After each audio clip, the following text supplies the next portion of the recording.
கன்னியாகுமரி மாவட்டம் வேளிமலை வள்ளிசுனை நீர்வீழ்ச்சிக்கு காவல்துறையினரின் தடையை மீறி சுற்றுலா பயணிகள் சென்று வருவதாக சமூக ஆர்வலர்கள் குற்றம் சாட்டியுள்ளனர். வேளிமலை பகுதியில் வள்ளிதேவி நீராடியதாக கருதப்படும் வள்ளிசுனை உள்ளது.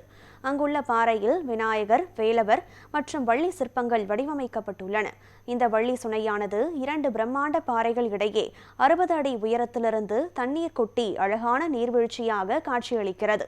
தற்போது இளைஞர்கள், இளம் பெண்கள் வள்ளிசுனை நீர்வீழ்ச்சியில் உற்சாக குளியலிட்டு அதனை சமூக வலைதளங்களில் பதிவேற்றம் செய்து வருகின்றனர்.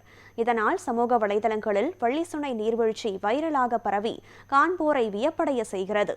இதையடுத்து சுற்றுலா பயணிகள் வள்ளிசுனைக்கு படையெடுக்க துவங்கினர்.